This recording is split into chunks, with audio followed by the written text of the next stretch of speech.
Hello students, इस video में हम डिस्कस करने वाले हैं इंडिपेंडेंट इवेंट्स की एक फर्दर टाइप है जिसमें स्टेटमेंट में अगर वर्ड यूज हो at least one of event happen, at least one event will happen. तो इस केस में हमने कैसे सॉल्व करना है इसको।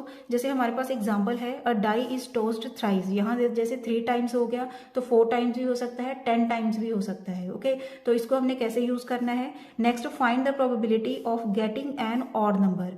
एक इवेंट हमें गिवन होगी, जैसे इसको हमने इवेंट मानना है। ओके, जैसे getting an odd number is a event. Okay, then at least once ये वर्ड यूज होगा इसमें। जब भी ये वर्ड यूज होगा तो इसको हमने क्वेश्चनों को सॉल्व कैसे करना है। देखिए, सबसे पहले जो इसमें मेन इवेंट होगी, मेन इवेंट है यहाँ गेटिंग एन ऑड नंबर, इसकी प्रोबेबिलिटी निकालनी है हमने। पहले डाई के सैंपल स्पेस क्या होगा, 1 2 3 4 5 6 फेसिस होगा इसके, एंड मेन इवेंट क्या होगा इसमें, getting an odd number which is 1 3 5। तो इसके according probability of getting an odd number क्या आएगा, 3/6 विच इज 1/2। ओके, तो ये तो आगे देखिए probability of an odd number means probability of E आ गया, ये प्रोबेबिलिटी ऑफ ई इवेंट। तो हमने निकालना है then probability of E not means not getting an odd number, E not निकालना है। तो ये आ गया हमारे पास 1 - 1/2 विच इज 1/2।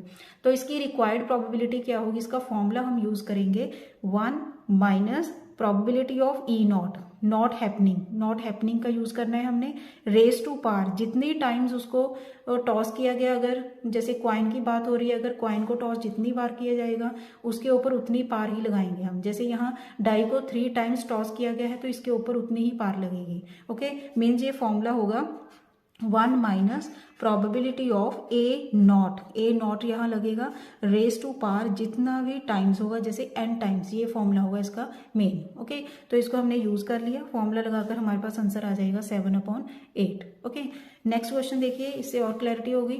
जैसे हमारे पास है probability of solving specific problem independently by A and B persons are 1/2 and 1/3। If both try to solve find the probability that. इसमें 2 वर्ड्स यूज हो सकते हैं इस टाइप की प्रॉब्लम्स में।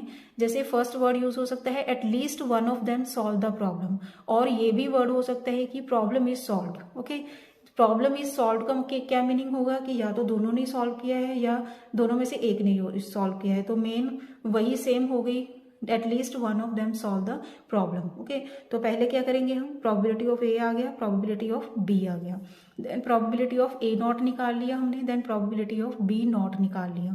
ओके, देन इसका फॉर्मूला यूज करेंगे अब हम 1 minus probability of A not probability of B not. इसमें जितने पर्सन होंगे, जैसे सी पर्सन भी एक और हुआ तो उसके लिए लगा देंगे फिर साथ में probability of C not. Okay, तो उसके अकॉर्डिंग ही फॉर्मूला लगेगा। तो इसके वैल्यूज हमने पुट कर दी, वैल्यूज पुट करके हमारे पास आंसर आ जाएगा 2/3। क्लियर स्टूडेंट्स, आई होप आपको ये टॉपिक समझ आ गया। नेक्स्ट टॉपिक बेस थ्योरम होगा, वेरी इंपॉर्टेंट टॉपिक, वो हम करेंगे स्टार्ट नेक्स्ट वीडियो से। थैंक्स फॉर वॉचिंग, खुश रहिए, पॉजिटिव रहिए।